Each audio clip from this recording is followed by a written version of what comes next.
So I see the part of the ARP that I found most satisfying was actually implementing the plan.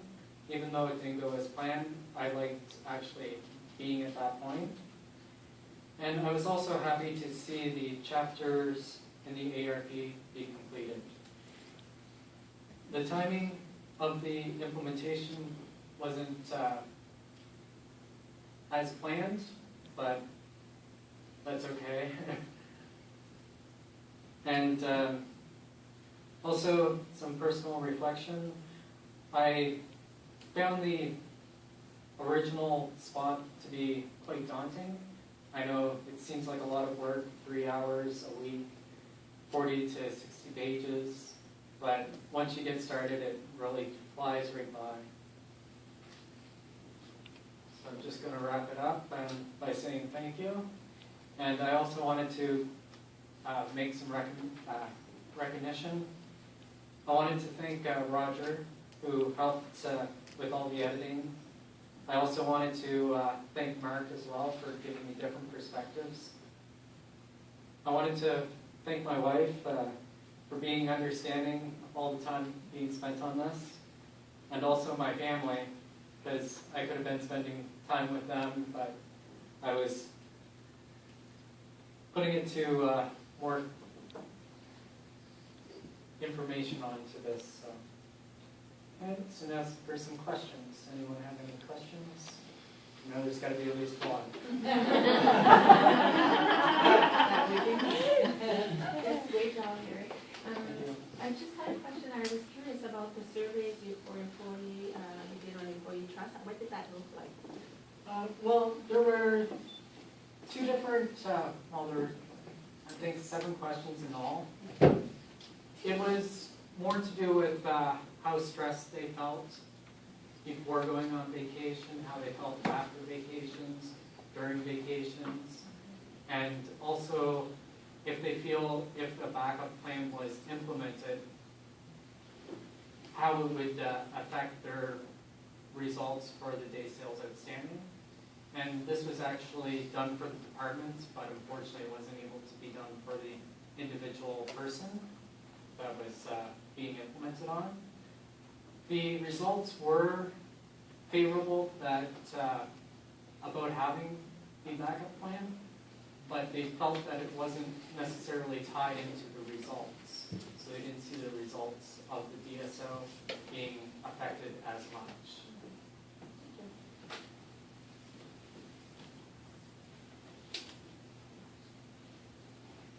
The persons involved in the backup plan, persons that would come over and fill in, what was the effect on their workload? For the backup person? For the backup person coming in, because presumably they have a day's work to do as well. Yes, I was the backup person, so I did have increased workload, but there were some things that I would do preemptively before needing to contact customers. So my work, I would, for example, email beforehand saying, oh, did you receive this invoice? It's coming due within a certain amount of time. Could you just respond or something like that? Also, I would research to see if there were emails that I need to send out. So in my system, it would say, okay, this customer has an email. If you need to contact them, this is it, and I would put it into my queue so I know which customers can be emailed and which customers need to be contacted by phone call. So I do a lot of work before actually making calls. So some of that work I didn't do during that week, but it didn't affect that week my overall calls. For the actual person that was out on vacation, I had to train with kind of like an assistant supervisor, which we call EDA, or Employee Development Associate. I spent about 45 minutes training with them, and I was able to have enough information to actually do calls for that person, even though it wasn't my calls that I normally make. And also there were some other work that needed to be done that I took as well.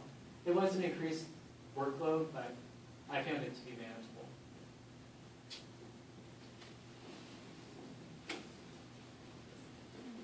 Good job, Eric. It sounds like UPS has a great employee in you. Thank you. Moving forward, would you continue to be the backup person, or would there be a plan to train others as backup? Well, me and Mark haven't really discussed that. I've really left it up to UPS to decide if they wanted to pursue it. I didn't want to, that's one of the reasons why I didn't want the implementation to be department-wide or all of collections, was I didn't want it to be restrictive. So I wanted to leave that option open to UPS to make that decision. My question's very close to that. I was just wondering if you had maybe had conversations of the opportunity of developing employees that might be looking to transfer to your department, but maybe there wasn't room for full-time, but you could start taking them in as backup. Was that part of the sort of the backup plan as well? That's a good idea. I never really thought of that. I know there isn't a lot of turnaround, so I don't know how much willingness there would be to develop that, but that is a good option. Any other questions? Come on, just one more. One more? Kim, you can take it off if you want one. I tried. I'll ask a question.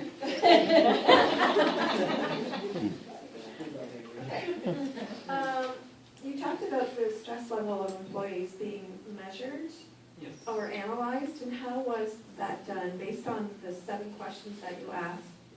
And it would see what those kind of look like, the results of that, but what did you find most interesting, based on the stress level of employees? What was their main stress in that? I would have to say their main stress level would be coming back to the workload. So once they came back, trying to, okay, I gotta do emails, and then I have to make calls, and which way should I actually approach on getting caught back up because of that extra week that. Yeah, because you mentioned that there's an importance of a rest period in work routines, and you just get used to being on vacation. And so, and then your rest period, you finally feel rested, and then it's time to come back to work again. So having an additional rest period, even before you go back to work. Yeah, I found it interesting that in that survey, when employees came back to work the 1 week after, it's almost like they didn't even take that vacation because they're back to that pre-vacation level. Okay, good, thank you.